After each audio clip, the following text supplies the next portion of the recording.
All right, let's sort through some email. Let's do that exciting thing known as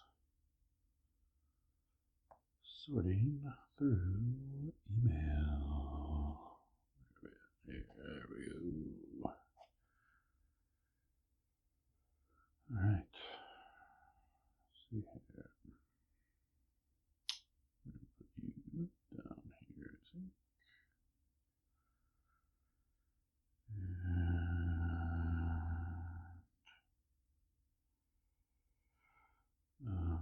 Okay. Go in here and see what we got. Look, we've got Vivo Barefoot again. Not all boots were made equal. What do we got here? A vegan waterproof hiker for all terrains. Well, for hikes of all kinds. Reach for the all-rounder. Reach for the all-rounder. The all-rounder. Reach for the all-rounder.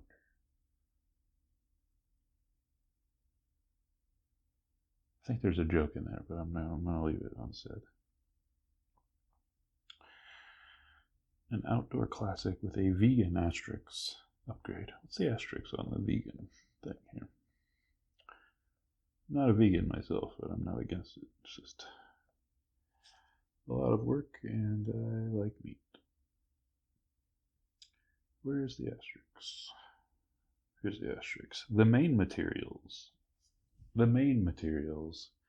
in all our vegan products, vegan with a capital V, are synthetic and are not derived from animals.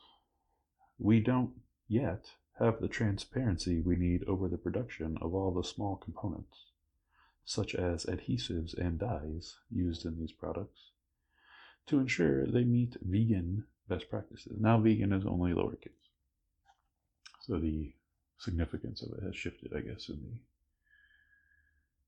the from the first sentence to the second sentence. So whilst we believe the shoes are vegan, we're not yet able to guarantee it and want to be fully transparent. That's cool. I mean, transparency is good. But anyways, I don't really like these, the look of these,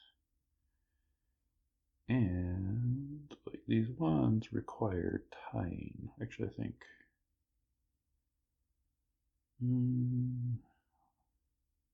definitely this higher top one requires tying, and then this other one maybe could get away with not tying it. Maybe, I don't know, I guess it looks possible, but I really don't like tying my shoes. I prefer to get, oh, here's another one too. Yeah, this one almost certainly requires tying. I'm not really into tying my shoes. Like, I don't, like, if I can avoid bending over to tie my shoes, bending over and or sitting down, I will, because it's just a hassle, you know. My preference is to get like stretchy shoelaces, like elastic or elasticized shoelaces, and instead of tying them every time I put them on, just put little knots in the end, like at the top of, the last eyelet or whatever they're threaded through. Tie a little knot there and just leave the strings hanging loose on either side, and they don't require tying because the tension of the tension of the laces, assuming they're installed correctly, serves as the tying. Like, I don't need my shoes to fit super tight around my feet. I'm not one to like cinch the laces. Like even like back when I did tie, I don't know, maybe I tied them tight. It's been a long time, but not really a fan of like. Well, it's not that I'm not a fan. I don't feel the need to heavily secure the shoe to my foot, like to like really cinch it in there tight.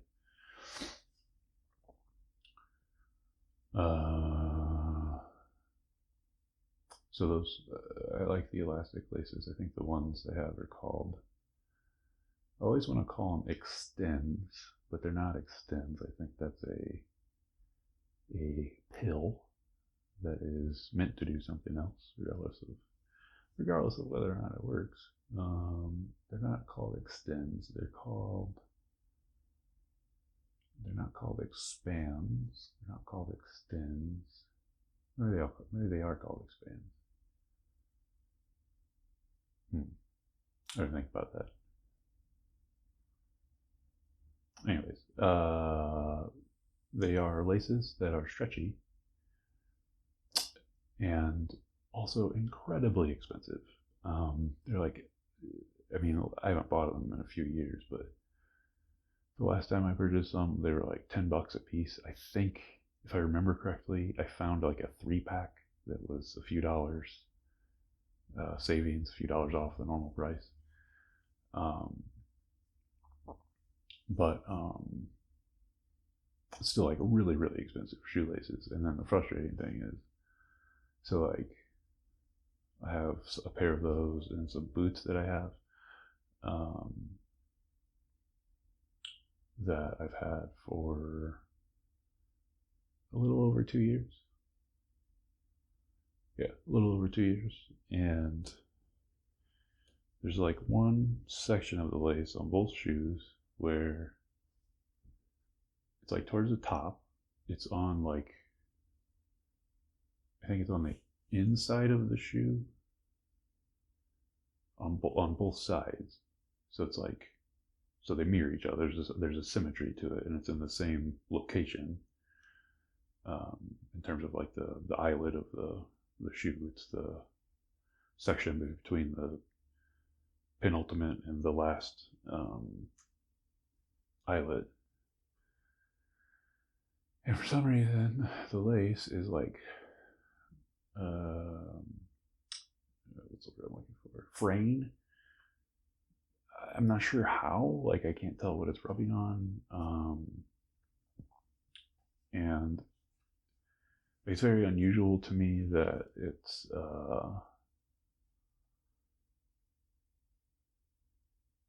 very unusual to me that it's symmetrical, namely in the sense that I can't identify what it is that's making just this section of the lace rub. Like the lace everywhere else up and down the shoe is fine, or the boot, I guess, is fine, except this last section before the knot that I tie it off, but it's only on one side.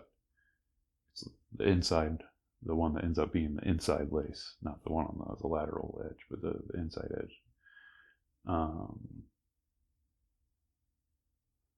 And I don't see what's rubbing it. Like I have no idea what's rubbing it, but it is hanging. I've just noticed it. I don't know how long it's been doing that. Probably a long time. I just noticed it, and not sure how long it'll be before it actually breaks. But it does break, it's going to be a pain because I'm going to have to. If it does break, it's going to be a pain because I'm going to have to like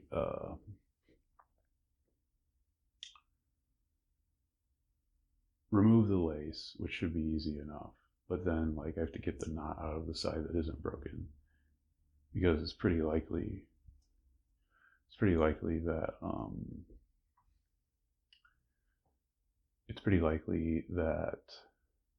it's not going to be long enough. Like it's almost certainly not going to be long enough, because it's just obvious, like where it's fraying. This lace isn't going to be long enough for me to not remove it first. So hopefully if I remove it and take the knot out of the side that's not broken, I'll have just enough lace left to make the repair and have enough slack enough slack to still tie knots in the end. Because if I can't tie knots in the end, then there's no way for the lace to actually stay in the shoe. It's just gonna. This would be the downside of having an elastic lace. It's definitely not just gonna like hang out in the shoe and sit there. It's gonna pull through until it runs out of tension, creating that force.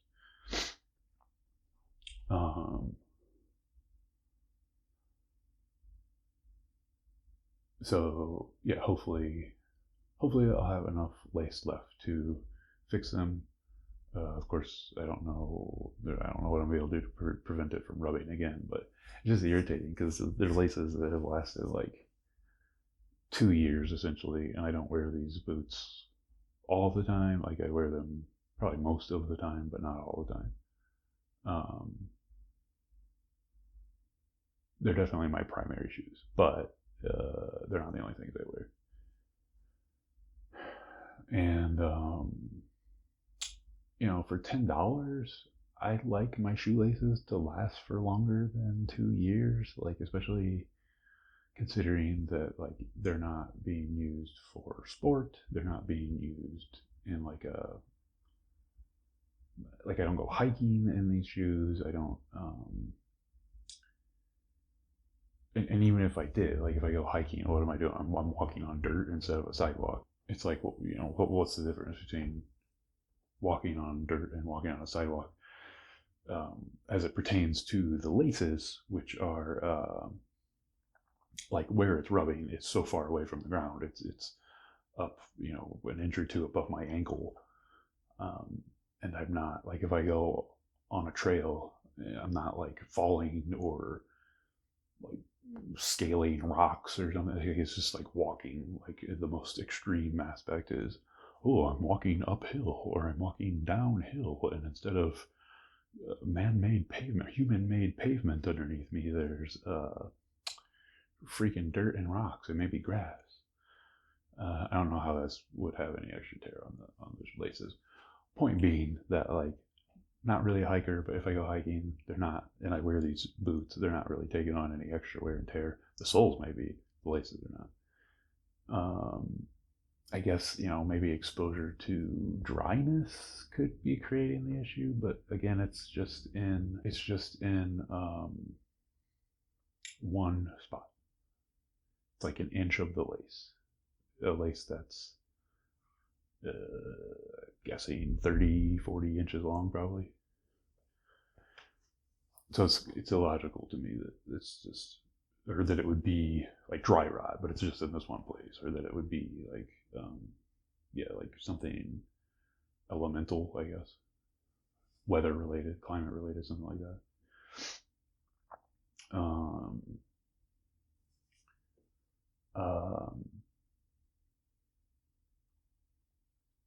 Yeah, it's just really disappointing getting 2 years. I mean, it's like $5 a year for a pair of laces. That's kind of crazy. Like I realize it's not an astronomical amount of money in the grand scheme of things, but that's not a great value. Like if I've got to spend $5 a year on shoelaces for the same pair of shoes,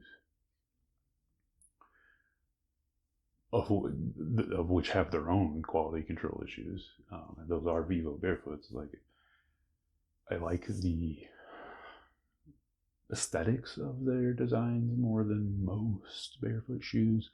There are some other ones that probably do have better aesthetics, or at least comparable aesthetics. Like they're not worse. But like the ones I'm thinking of, like limbs.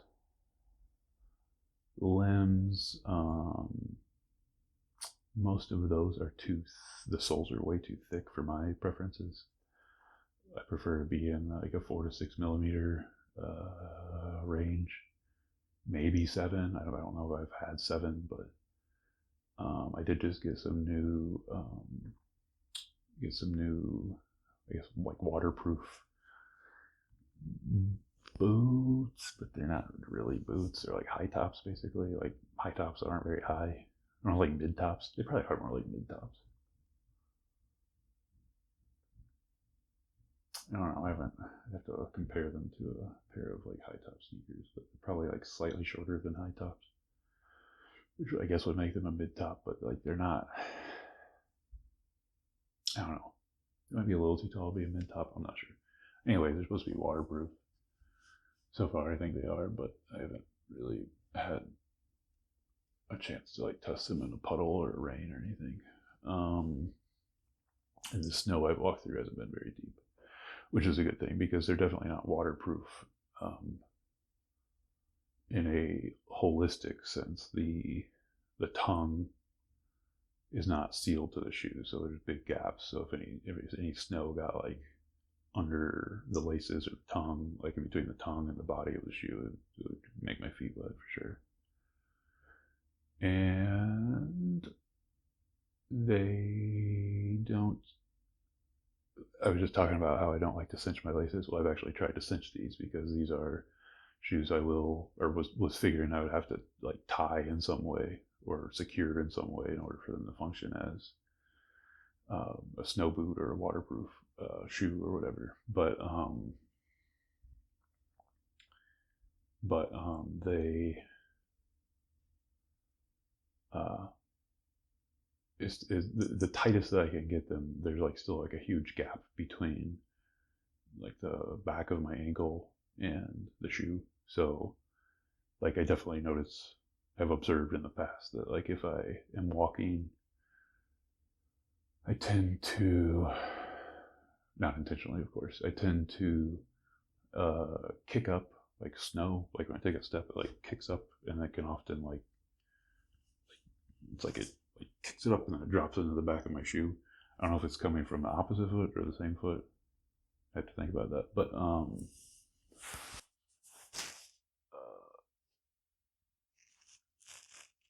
these are probably worse than like other shoes or boots I have, so not ideal in that sense. I'm not trying to go in deep snow with them. I just wanted something that at the very least would allow me to step up to the seam where the sole meets the body of the shoe, at least that far, a little further. Like I could get to a puddle that's, you know, as long as it's not touching the laces or the lowermost part of the tongue. It should keep the water out. Because the other shoes I have, I've got Wittens that are like breathable and have barely any what's that called? I always forget the name. The part of the sole that comes up onto the side, the rubber part. I guess the lower, is that called the lower? Because there's the upper. Maybe it's called the lower, I'm not sure. Anyway, I guess I could look it up, but I won't.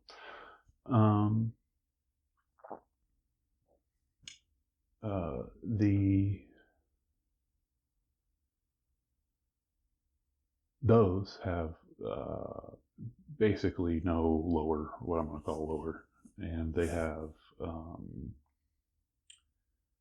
like a breathable, meshy type of fabric. So they are terrible shoes to wear, like even out like in a drizzle. Like my feet are going to get wet, my socks are going to get wet. And then I have my Vivo Barefoot boots, which started out as being pretty waterproof. It was actually pretty nice there at first. I could step in puddles and I could walk in snow, and they served functionally as snow boots, even though, again, the tongue is not sealed to the body, so can't step in anything too deep as far as water. The backs are not making solid contact with my ankles, so I can still flip snow into them or whatever. But they were at least something I could walk in a shallow puddle in and not worry. That was when I got them. Now that I've had them for 2 years, the stitching where the lower of the sole meets the upper of the shoe, the boot, that is mostly at the point where it bends because of the toes, like this part of the foot. This part. Here. Here. Does that make sense? Not really. part that flexes. Like the toes, if my fingers are my toes, if my palm is my foot. Like that. Anyway, where it bends, where it creases, the lowers, the stitching is coming out of the lower, and so there's separation. There's also like cracks. And again, this is after 2 years of wear, so these are boots that cost, with tax and everything, probably a little over $200. And yeah, the quality is just not what I want for that amount of money. So anyways, I bought these other shoes, boot shoe things to be my waterproof option. The reason I brought that up was because the soles on these new ones that I have that are waterproof so far, the soles are thicker than I thought they would be. They don't feel exactly like regular shoes, but they're, I'm not sure, it might be up around 8 or 10 millimeters, maybe more. I'm not sure what the description. I'd have to consult the product description and see what it's saying.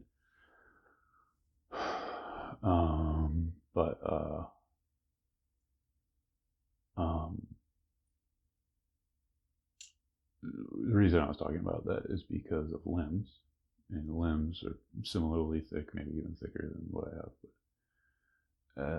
But yeah, I prefer to be at that 4 to 6 millimeter range.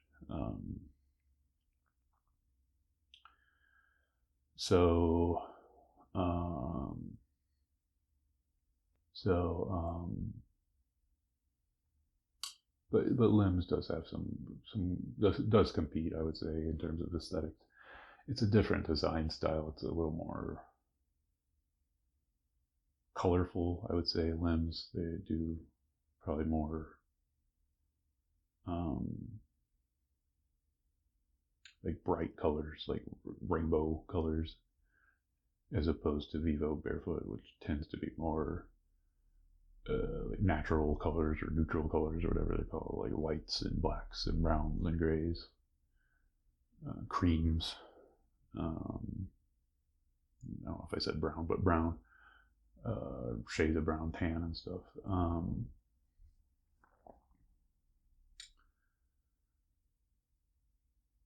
And I would say the limbs tend to look a little more like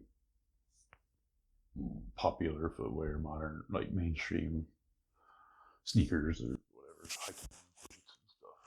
Like the limbs can be somewhat easily confused for like Merrell's or Solomon's. Maybe even like a skateboarding shoe, depending if you're talking about like something more. I don't know if they're making skateboarding shoes in the way I'm thinking these days. Anyway, but limbs is okay, and then aesthetic wise. But also, I've heard besides the thicker soles that like they're often not wide enough for people. The toe box isn't wide enough, so kind of like, are these barefoot shoes? I don't know. Seem like they're kind of flirting with it more so than actually being it. I mean, I have another pair of boots that are like that as well. Very thick soles. Really, really screw up my ankles if I try to wear those. What else is the other? Zero, which I think I've talked about before. Fairly aesthetic, but like some of the worst quality stuff I've seen as far as like, well, as far as reviews and whatnot, but some of the worst quality stuff I've seen in terms of durability and longevity and whatnot. Like mine are the Vivo Barefoots. I have the boots. They are like compromised, but I wouldn't say they're falling apart. Like they're still intact. They're just not they're not as intact as I would like them to be, but they're not like, I wouldn't say it's accurate to say like they're falling apart. They're maybe beginning to fall apart, but I wouldn't say they're like actually falling apart yet.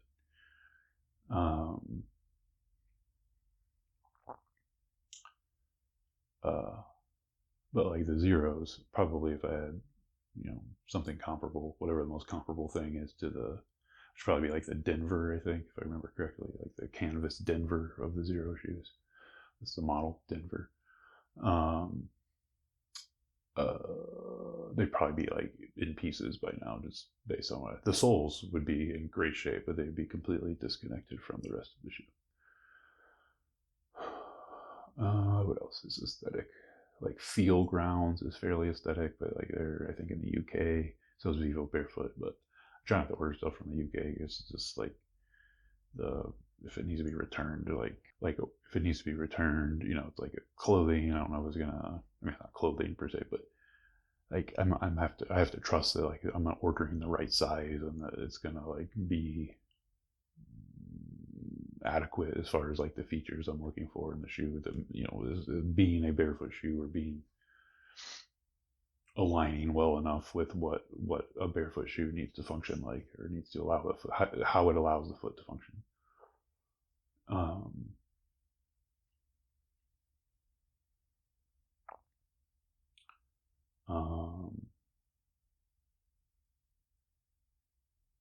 That was I talking about?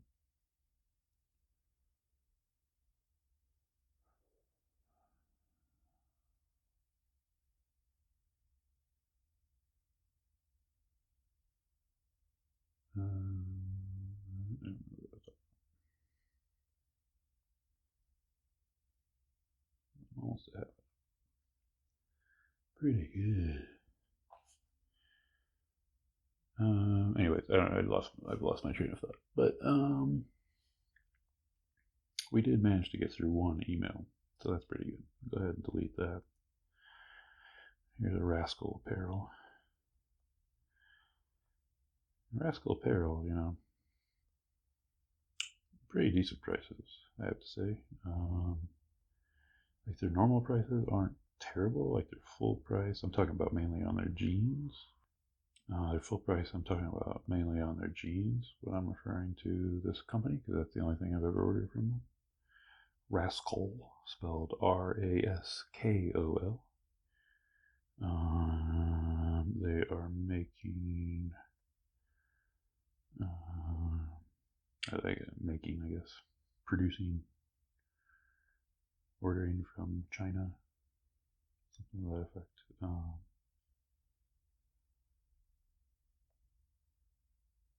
They are doing jeans, or what the company refers to as Jants, Jants, aka performance enhancing denim. And so I ordered for Black Friday. They had a deal, or they had a sale, and then there was a coupon code on top of that. So I got 4 pairs of Jants, or stretch jeans, stretch denim, for like 100. This is like tax and everything, like $135 or something.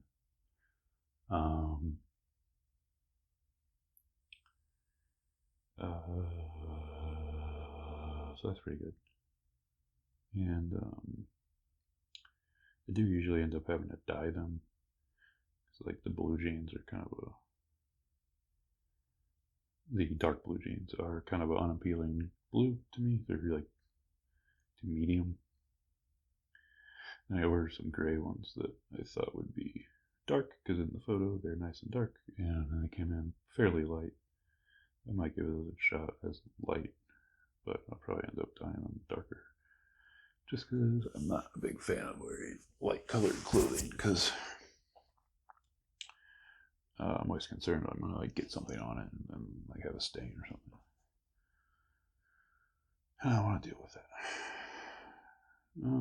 But anyways, looks like this sale is still going on, so who knows when this video will actually come out. But Today's early December, and they've got their jeans on sale for 36 pounds. Pretty good. Pretty good. Kind of, how much are their shorts? Just out of curiosity.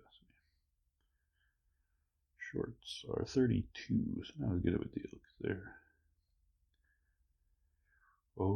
missing probably almost all of the leg. Like, the difference between the pants and the shorts is probably like the entire lower leg and like the upper leg up to, I mean, these shorts they sell are basically like they're approaching Daisy Duke level of in terms of length. So for them to be only $6 less expensive, $6 fewer in price, not exactly the greatest deal in my opinion. But then it kind of just gets worse from there because there's like what they call dump covers. These are $48, and these are basically like Zubaz. If you're familiar with Zubaz from the 90s, maybe late 80s, early 90s was when they're most popular. It's like where people wear the zebra striped big baggy pants. I think they were popular with like athletes. As like casual wear, or like gym bros would have been wearing them to the gym with maybe a tank, a nice stringer tank or something. Get some Zubaz, get some neon pink zebra striped Zubaz and a nice stringer, maybe a American flag do-rag, something like that. Be a nice cool looking gym bro. Now they've even got some so they also call them, I guess they're calling them as a descriptor, secondary descriptor, parachute pants. They kind of look like MC Hammer pants, which I wore a lot when I was, I don't know, 8 and 9 years old. But yeah, these vertical striped ones, kind of like a Ronnie Coleman-esque kind of look. The thing I'm thinking of him wearing, I think, are tights, not Zubaz or parachute pants. I could be wrong.